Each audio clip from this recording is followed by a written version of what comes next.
Bueno, buenas tardes amigos. Bueno, un día bastante calor acá en pleno verano en la ciudad de Lima. Bastante movido aún el escenario político por el caso de la declaración de Barata respecto al caso Lavajato, el caso Odebrecht. También respecto al tema de la vacancia, da la sensación que estuviera perdiendo fuerza en estos días. Y bueno, veremos en qué acaba todo esto, ¿no? El día de hoy tenemos una entrevista bastante especial con un abogado reconocido, es docente universitario, además es analista político, es abogado especialista en Derecho Constitucional y Derecho Administrativo, el doctor Ángel Delgado. ¿Cómo estás, Ángel? Y tu saludo a nuestros seguidores. ¿Cómo estás, Víctor? Muy contento de estar contigo en esta oportunidad para opinar sobre algunos temas de interés nacional en beneplácito de todas las personas que nos están escuchando en este momento. Sí, bueno, Ángel, en ese momento estábamos hablando por interno sobre el tema de la vacancia, ¿no?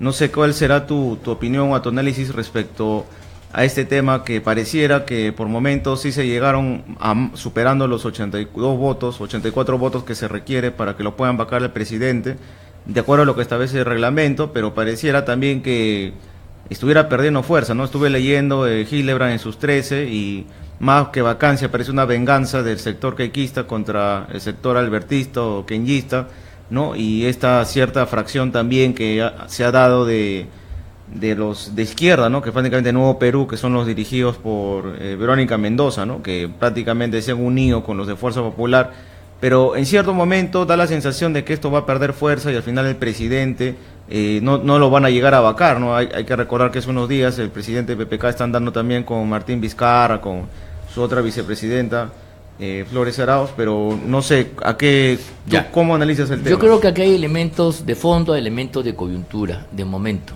de circunstancia. El elemento de fondo es que luego de la vacancia presidencial hace unos meses atrás, la figura del presidente de la República ha quedado lesionada en lo fundamental.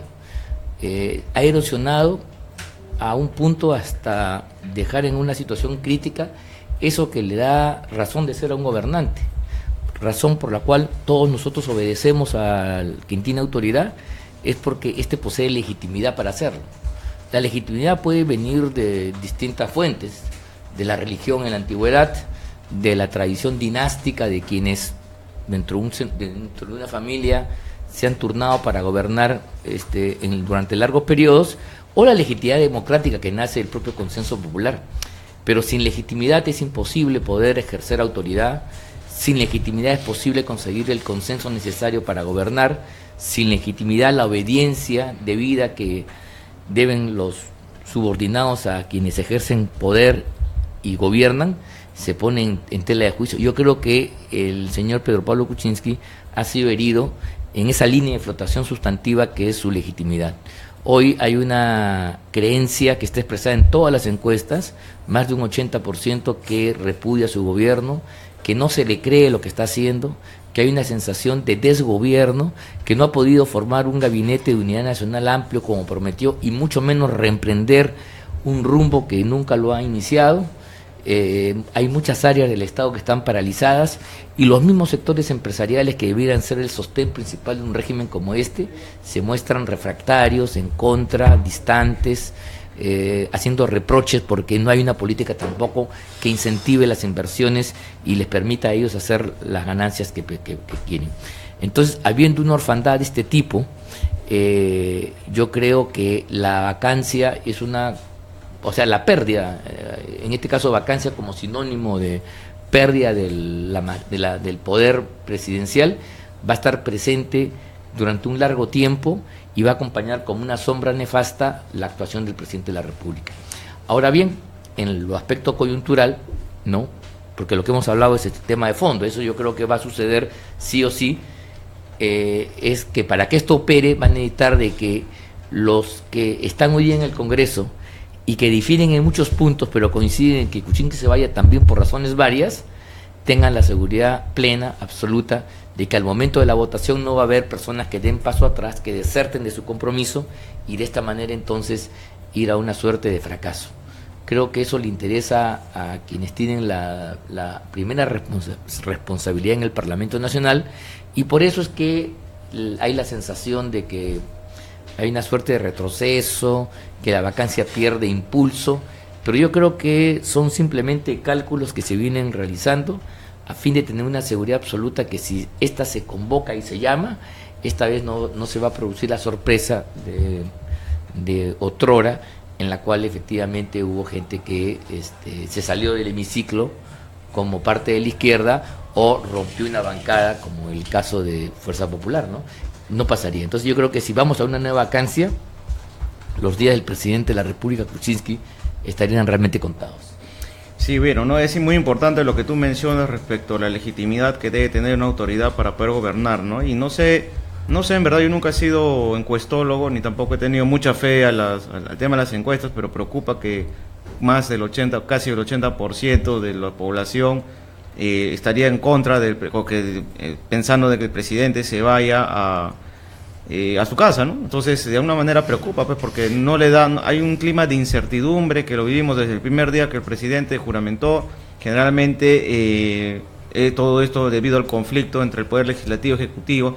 Pareciera que hasta ahora los señores de Fuerza Popular no asimilaran, ¿no?, que han perdido las elecciones, siguen en el mismo tema, siguen en lo mismo, y a la hora de la hora lo único que están generando es que el Perú de alguna manera esté hasta económicamente afecta, ¿no? Yo no tengo esa percepción, ¿eh? Yo creo que la actitud de Fuerza Popular está dentro de los cánones que históricamente las oposiciones políticas han tenido frente a los gobiernos de entonces. Si yo hago un poco de historia, yo recuerdo los congresos en los años 30, por ejemplo, que llevó a una disolución, a una expulsión de parte de la bancada, especialmente el sector de la refulgente APRA en ese momento, pero inclusive en los años 60, donde había una mayoría adversa al Poder Ejecutivo y que terminó con el golpe de Estado, la acrimonia, la tensión tenía niveles y decibeles y ritmos que en ningún momento se han producido en este momento, salvo el tema de la vacancia, que sí, ahí se jugaba la figura del presidente, pero eso estuvo, digamos, motivado por el descubrimiento de los vínculos incompatibles, el conflicto de intereses manifiesto entre quien había sido funcionario público y al mismo tiempo era asesor principal de obras en materia económico-financiera. Y eso es lo que construyó la figura de la incapacidad moral para gobernar.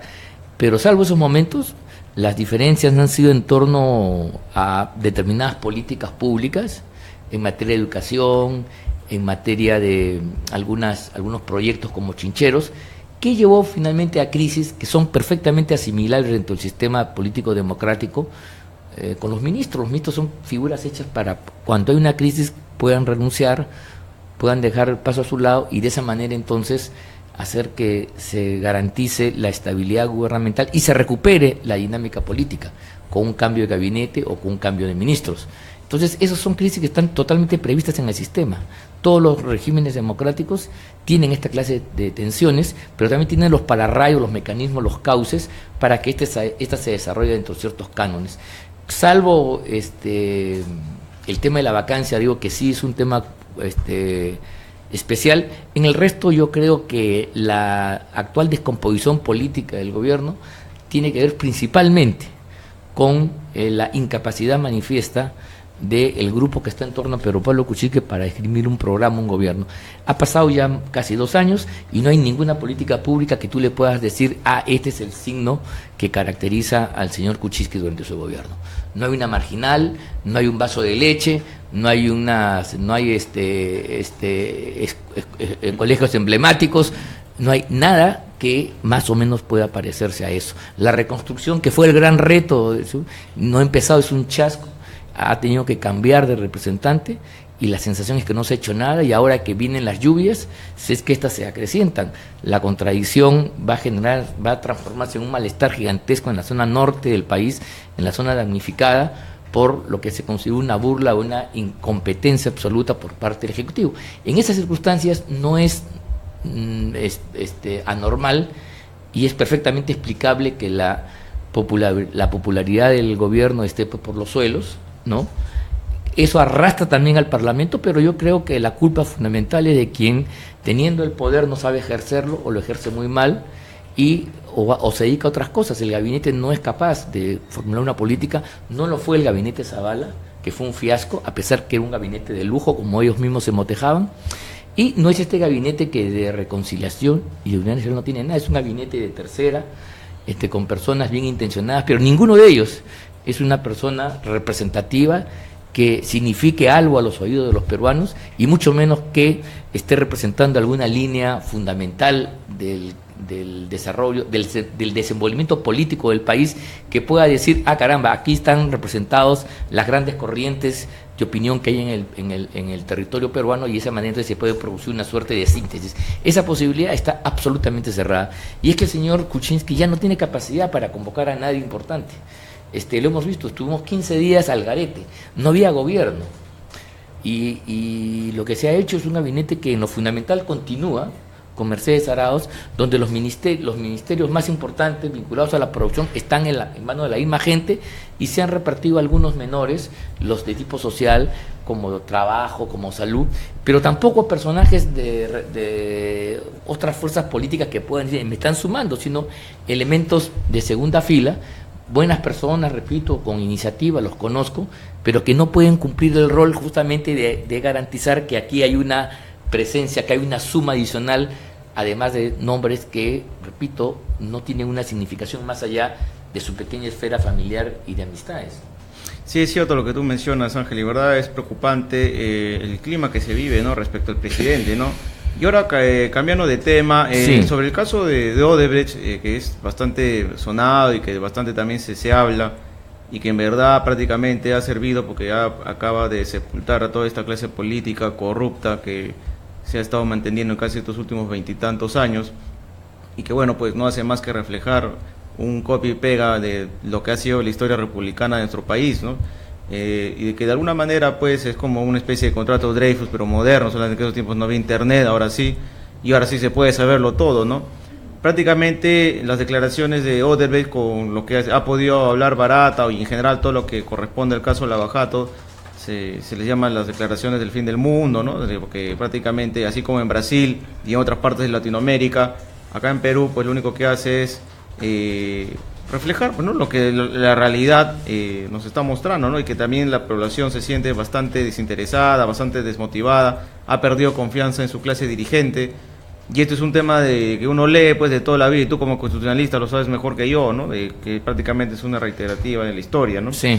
Y entonces, ¿tú qué piensas? Que se dice de que Jorge Barata va a tumbarlos a todos, que los va a echar a todos, unos dicen que es incluso al presidente de PPK, otros dicen que no lo mete a PPK porque tienen un tema ahí, si no yo lo hubiera echado, porque acuérdate que cuando salió el tema de Westfield y el otro, que lo vacaron, lo presentaron la moción de vacancia en diciembre, mismo Odebrecht declaró, yo vi una nota periodística en La República donde indicaba de que, dijo, ¿no?, que ese dinero no había sido para corrupción y que fue por un tema de asesoría. ¿Tú crees que en primer lugar que se van a echar a toditos? Primero que, partiendo por lo último, que fue Odebrecht el que le puso en la mesa de la comisión de Lavajato, en el despacho de Rosa Bartra, los documentos que llevaron a Kuczynski a la vacancia. ¿Recuerda eso? Eso es el tema fundamental. Eso que además, por ciertos documentos que no los había conseguido la Fiscalía, a pesar que tenía un trato con ellos. O sea, ha sido la gente de Odebrecht la que, ante un pedido de gente de la comisión, le proporciona las pruebas instrumentales de los compromisos. Claro, lo que dijo después es cierto. El señor Kuczynski no era pues un elemento ajeno al cual recibió una coima. Él era parte de la operación, era un socio, casi un empleado, casi una persona que trabajaba con ellos. Mira tú, yo quiero decir concretamente, no hay inversión extranjera en los últimos 20 años que no cuente con un estudio de primer nivel vinculado al gobierno y que le haga toda la parte legal a estas inversiones. Requieren de una empresa de construcción o varias vinculadas también con relaciones para hacer las asociaciones correspondientes, y requieren también de grupos que hacen los estudios económicos financieros para hacer los diseños financieros de los proyectos, para conseguir, para levantar los préstamos al interior y fuera del país, y sobre todo para conseguir las garantías soberanas que el Estado tiene que dar contra esos préstamos.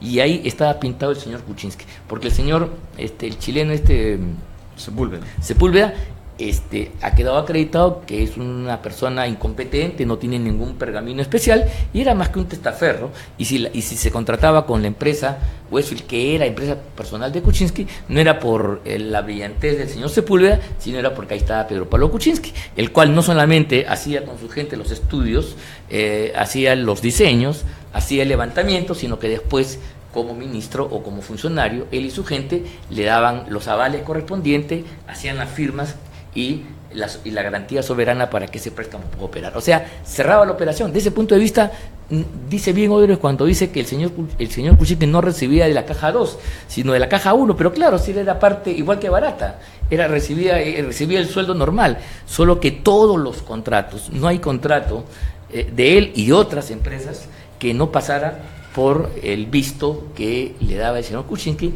en el lado económico financiero. O sea, así como había las firmas de los abogados, en fin, que tú conoces, que podemos señalar aquí, que hoy día están investigados por sus arbitrajes y que pertenecen a los grandes estudios y que son los responsables pues, de esas cláusulas leoninas que han traicionado el interés nacional en muchos contratos. También había gente que hacía los esquemas financieros que generaban una sobreganancia a partir de la empresa. Y esos estudios los hacía las empresas del señor Kuczynski, las hacía el señor Kuczynski. El señor Kuczynski, ministro, funcionario de Proinversión, era el que las revisaba, las avalaba y terminaba firmando esos contratos. ¿Qué te parece? Esa es entonces la operación del señor Kuczynski. Eso es lo que se determina, eso es lo que Odebrecht destapa. Y es lo que pone una situación de jaque a Kuczynski. Ahora, que el señor Barata venga aquí a producir una declaración que sea el fin del mundo, yo no creo. Se dijo también lo mismo con la declaración de Marcelo Odebrecht, que fueron todavía más confusas, y con esas declaraciones no se metía preso a nadie, evidentemente, y ha habido que esperar una segunda declaración para ver si esto cambia. Recuerda que el señor Barata ha sido declarado colaborador eficaz en un expediente, en el expediente de la transoceánica. Y ese expediente se tramitó fundamentalmente durante la época del señor Toledo. Es verdad que tiene una parte de adendas que comprometen a los Bene García. Entonces, ese es el marco fundamental donde el señor Barata va a declarar. No creo que va a hacer declaraciones sobre las elecciones en sí, si las hace serán complementarias. Y en todo caso veremos qué pasa, pero si me preguntas a mí, yo creo que la declaración más importante va a ser sobre ese periodo, sobre esos contratos y sobre ese tipo de obras, y eso va a alcanzar indudablemente otra vez al señor Kuczynski sin duda alguna, porque salvo que alguien crea acá que Toledo trabajó en solitario, no habló con nadie, no consultó a nadie, no recibió ayuda de nadie, sino él solito hizo lo que tenía que hacer para ser merecedor de 20 millones o 35 millones como quería originalmente, salvo que se crea eso, entonces Barata va a decir quiénes fueron los cómplices, quiénes ayudaron al señor Toledo, quiénes en los distintos cargos del Ministerio de Economía, en el Ministerio de Transportes, en el Ministerio, en Proinversión, en CONACEF, en los estudios como el del señor Monroy, etcétera, etcétera, cómo todos colaboraron a que lo que era blanco se convertía en negro. Cómo explicar cómo los impedimentos que tenía Odebrecht a nivel judicial, porque así decía la ley, se hacían interpretaciones brillantes en la cual ahí donde se decía no, aparecía así. Entonces ese tipo de cosas son las que el señor Barata va a explicar, y yo creo que eso compromete fundamentalmente a quien estuvo metido en ese contrato. La señora Keiko Fujimori, que no es santa de mi devoción, tiene una ventaja en esto sobre todos, que no ha sido gobierno, pues. Entonces, cualquier cosa que pueda pasar va a ser secundaria. Yo no digo que no le puedan haber dado, pero cualquier cosa es una cosa que se puede explicar en otros términos y no hay la famosa contraparte que permite hacer el clic entre la oferta y la aceptación, la receptación, y entonces ahí sí se produce el acto corrupto. Entonces eso es el elemento fundamental. Y yo creo que inclusive si me pongo a pensar mal, Odebrecht tampoco le interesa que aquí haya una desolación, pues, porque si se trata de crear un páramo, un desierto, entonces lo único que van a triunfar son las fuerzas más radicales, las fuerzas más que quieren que se vayan todos, y esos también no le van a reconocer un centavo al señor Odebrecht, ¿no? Eso es evidente. es obvio que en un terreno de mayor descrédito político, los únicos que van a sacar algo son los extremos del escenario político, y entonces ahí están pues las fuerzas radicales, incluyendo Movadef, que pueden decir, he ahí la clase corrupta, he ahí la descomposición, he ahí el fracaso de la República, y en consecuencia somos nosotros la alternativa, y esta vez sí van a tener una aceptación y creencia, porque efectivamente ante los hechos y el sentimiento que la gente tiene, la gente busca pues también alguien que le diga un horizonte, ¿no? Algo de esperanza. El náufrago que se está muriendo quiere agarrarse a una tabla, por pequeña que sea, para llegar a la orilla, ¿no? Y yo creo que este tipo de programas, que son los que llevaron a Chávez, que son los que han producido los populismos en todas partes, que ha hecho que las izquierdas o los fascismos de derecha populares puedan haber ascendido al poder, es porque hay una descomposición, hay una falta de credibilidad en el sistema, y entonces la gente empieza a apostar por los antisistemas, sin duda alguna. Esa es la lógica. Sí, entonces, como creo que Odebrecht no quiere eso, si es que quiere garantizar algo de lo que tiene y no quiere perderlo todo, va a matizar su declaración de modo tal que le caiga la quincha a quien ya le ha caído, y ahí yo creo que el que cabeza esa cuestión es Pedro Pablo Kuczynski, seguido de Toledo y Humala. No sé si lo meterán al presidente García, no sé, esperemos. En todo caso habrá que hacerlo a través de pruebas bien concretas, y veo mucho más difícil que se pueda involucrar a la señora Fujimori, ¿no? Sí, ¿no? Bueno, por esa lógica que te estoy contando, ¿no? Sí, claro, porque al fin y al cabo pues quienes tienen responsabilidad son aquellos que han manejado el patrimonio del Estado, ¿no? Así es, definitivamente.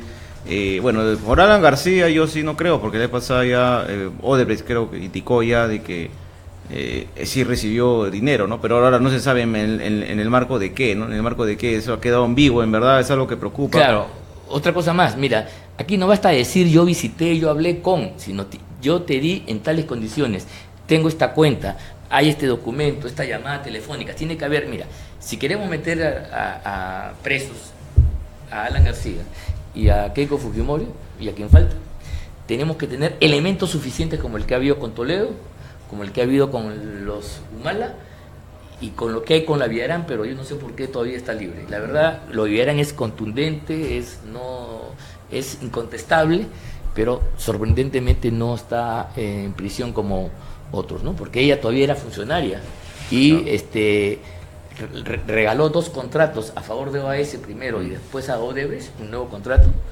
para mantenerse al frente de la municipalidad. Sí. Y claro, los otros le financiaron toda la revocatoria, no es que aportaron, mucho cuidado, una cosa es el aporte que uno hace dentro de un conjunto y otra cosa es que yo te haga la campaña. Y efectivamente, si la señora le había vendido la municipalidad de Lima a Odebrecht y a OAS, era obvio que OAS y Odebrecht le iban a hacer la campaña y le iban a salvar, no por ella, sino por sus propios intereses que estaban ahí en juego. Por eso que le ponen a los mejores publicistas, hacen una campaña millonaria, etcétera, etcétera, etcétera, y entonces ahí están los resultados, lograron salvarla.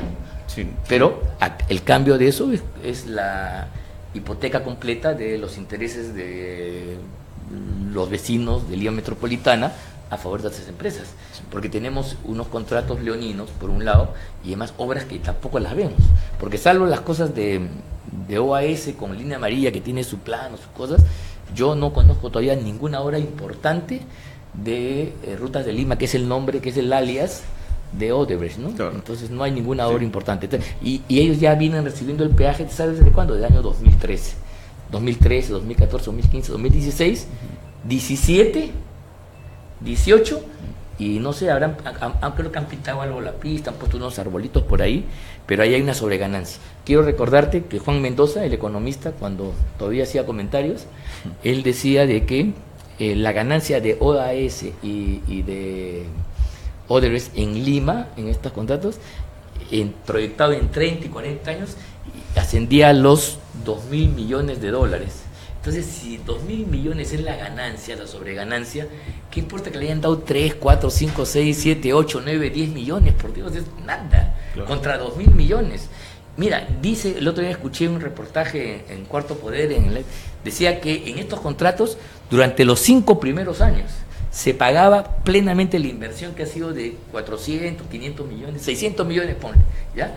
Y frente a 2.000, o sea, tenían 25, de 30 tienen 25 años de ganancia pura y neta. para que veas tú el grado de entreguismo y corrupción para firmar contratos que tengan este tipo de valores que son totalmente monstruosos. En ninguna parte del mundo, el mundo más capitalista, puede haberse dado estas tasas de ganancia que son inimaginables, son exorbitantes, son de locos efectivamente.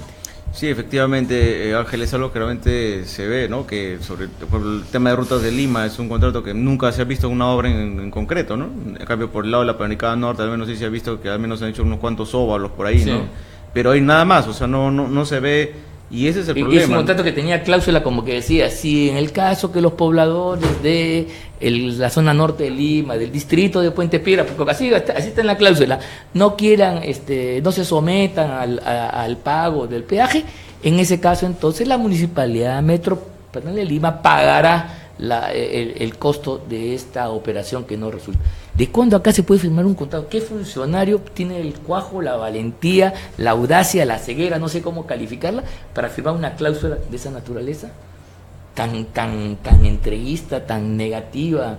O sea que si no tienen capacidad para poner en marcha el peaje, que es la base del financiamiento de este tipo de obras, entonces, yo te tengo que pagar a ti. ¿Con qué? Con los recursos de todos nosotros. Ya no del peaje, sino recursos de corrientes o de capital de la municipalidad para que tú puedas operar. ¿Qué tipo de operación es esa, por Dios?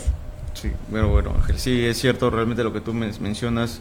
Bueno, veremos qué es lo que llega a pasar al fin y al cabo, ¿no? Y finalmente, para terminar, ¿cuál es tu comentario que se merece sobre el tema de la visita de Maduro y toda esta reunión que va a haber, esta cumbre en la ciudad de Lima? Lo han vetado, primero lo invitaron, ahora lo vetan, ya le han quitado ¿Tú crees que más allá de que sabemos de que el gobierno de Maduro pues es un desastre y todos los problemas que ha traído a su país y por eso que hay tanta migración, ¿tú crees que más allá es conveniente para ahí, tú comentabas en un momento dentro de las relaciones diplomáticas, de que quitarle una invitación a un presidente que al fin y al cabo es problema de los venezolanos, es que ellos están así, ¿no? Ajá. ¿No? ¿Cómo Mira, yo te digo lo siguiente, yo te voy a responder en dos planos. Yo soy activista de hace tiempo de Amigos de Venezuela, fue un organismo de la sociedad civil que se gestó hace 7, 8 años para hacer de público conocimiento lo que pasaba en el hermano país. Nosotros hemos sido de una situación en la cual había una profunda incomprensión, indiferencia, incluso persecución por parte del gobierno de Humala. Nosotros no podíamos hacer ninguna conferencia en el Parlamento Nacional porque los esbirros del gobierno de entonces nos perseguían, nos sacaban a la calle. Cuando venía algún dirigente venezolano teníamos que esconderlo, protegerlo, porque había una suerte de sentimientos que estaban perseguidos, quizás directamente digitados por Venezuela. Entonces yo me siento muy contento de que nuestras tesis hayan ido de menos a más, hayamos ido repito, una situación donde el pueblo era pasivo e indiferente a un compromiso que ha llegado hoy día a comprometer al propio gobierno. ¿Cómo no sentirme contento que el gobierno haga nuestras las tesis de que se vaya Maduro y que no venga Maduro? Sin embargo, ese es el plano del activista, ese es el plano de Amigos de Venezuela. Ahora, como estadista, yo digo lo siguiente: los estados tienen siempre políticas que no se pueden subsumir ni confundir con las demandas ciudadanas, con lo que hacen los pueblos. La diplomacia es una ciencia especial, es un conocimiento, una praxis especial, donde tú no puedes traducir en bruto lo que hay en la sociedad, la política, si tú tienes que refinarla para producir una suerte de concierto. Si no hay diplomacia, hay guerra, correcto. Entonces, como no queremos guerra, tenemos que usar formas que mitiguen, que reduzcan, que bajen los niveles de nuestras propuestas, de nuestras convicciones políticas, para tener un grado de entendimiento civilizado que nos permita no irnos a los golpes o a las armas, ¿te das cuenta? Y yo creo que aquí entonces el gobierno sí comete un error de naturaleza diplomática, porque en primer lugar el Perú no está haciendo no es un evento que lo maneje el Perú es sede. El evento es una cumbre de las Américas, donde deben asistir 35 jefes de Estado, que inclusive va más allá de la OEA. Por lo tanto, que nosotros digamos unilateralmente, incluso con el apoyo del Grupo de Lima, que se ha sumado 2 votos más, son 14 ahora, te deja a ti pensando qué pasa con el resto de los 35 mandatarios que no se han pronunciado. Ellos podrían decir que están en desacuerdo. Entonces la crisis la cumbre hace crisis, no vienen. ¿Qué va a decir Morales en Bolivia? ¿Qué va a decir Daniel Ortega en Guatemala? No, en Nicaragua. ¿Qué van a decir en Salvador? No me acuerdo cómo se llama, Morales, el presidente ahí que ha sido del Farabundo Martí. ¿Qué van a decir algunos países neutrales, otros pequeños países de América Central que reciben el petróleo venezolano? Entonces, la única manera sería que el conjunto expulse a Maduro para que tenga una posición de conjunto, pero eso en ningún momento se va a producir. Y entonces vamos a crear una situación desairada desde el punto de vista diplomático. Pero además, políticamente creo yo que esto va a fortalecer a Maduro. Lamentablemente, lo digo así, lamentablemente. ¿Por qué? Porque ya al interior hace que Venezuela es víctima. Y lo dijo con toda claridad, en 4 palabras. Me tienen miedo, no quieren que venga, voy a venir haga truene, llueve, por barco, por tierra, por mar, por cualquier lugar, porque yo voy a defender la verdad de Venezuela. Yo francamente en ese escenario, yo hubiera preferido que venga aquí y aquí lo emplacemos. Claro. Para poder salir en una marcha gigantesca, multitudinaria, tiene que venir el individuo, porque si no viene Maduro, estoy seguro que esa marcha no va a tener la repercusión, ni la multitud, ni va a congregar el entusiasmo que si viniera Maduro. ¿Te das cuenta? Entonces me pregunto si la diplomacia, si Torretable, la ministra, que no es ducha en la materia, se ha asesorado bien para ver cómo plantean sus cosas. O sea, yo sintonizo en el espíritu con ella, o sea, no estoy en contra en lo político, pero sí tengo que deplorar como analista, ¿no?, que las reglas diplomáticas son más complejas que mis propios sentimientos. Si la ministra fuera activista como yo, de amigos de Venezuela, estaríamos juntos aquí declarando lo mismo. Pero ella representa al país, también representa a los Arana, a las Verónica Mendoza, a los Danmer y compañía. Es así, representa al Estado. Y a mucha gente que además puede estar un poco neutral, no conoce, no cree que esas son las formas. Este es un gobierno que ha invitado y ahora desinvita en el lapso de una semana. Claro, no es serio, ¿no? Y eso entonces no parece serio. Y además, como yo digo que no viene, si es que mañana una mayoría de países o un bloque importante me puede contradecir. Voy a tener que dejar que vengan. Y si viene, entonces yo soy el que pierdo, no sé si. Y si viene el otro, viene envalentonado. Mira tú, bastaba que venga acá y la policía sea un poco relajada en cuanto a las manifestaciones de los pueblos de acá y los venezolanos que están acá. Hacíamos una marcha gigantesca, lo poníamos contra la pared y ese era el elemento que se levantaba. Si quiere, la prensa levantaba eso, más que sus declaraciones. Pero eso teníamos que tenerlo en el terreno, en la cancha de juego, no de afuera. Cuando tú estás fuera, el otro puede decir cualquier cosa, como lo está diciendo, y no ha podido ser confrontado. Vamos a ver qué pasa, pero creo que sí, Torretable se ha metido en un pequeño problema, que yo deploro porque yo creo que en esto el presidente de la República tiene una vocación democrática, aunque esa vocación tiene que estar encuadrada dentro de las posibilidades que te da el ser jefe de Estado, los intereses del Estado, que son muy importantes, y las reglas de la diplomacia, que para eso hay gente que estudia, trabaja, practica. Así como somos abogados, hay gente que es diplomática, eso no es tampoco fácil. Saben estas reglas, saben que si hacen una cosa viene lo otro, ¿no? Ese es lo que esa es mi posición al respecto. Toda acción tiene una reacción. Así es. Bueno, Ángel, yo quería agradecerte por tu tiempo y por aceptar la invitación y el análisis siempre claro y bastante acertados en los medios donde yo siempre te sigo. Y bueno, agradecerte porque en cualquier otra oportunidad podamos conversar. Yo quiero agradecerte a ti por la invitación y a pesar del calor estamos acá porque creemos que más importante es dar opinión, seguir informando a nuestro pueblo, dándole elementos de juicios, porque la República únicamente va a poder tener destino si es que hacemos que las grandes mayorías del país se ilustren y puedan, en base a nuestros esfuerzos, tener más elementos de reflexión para saber escoger mejor y saber planear mejor sus objetivos de fondo, ¿no? Sustantivos, estratégicos. Bueno, gracias Ángel y gracias a ti. Hasta cualquier momento estoy a la orden, Víctor.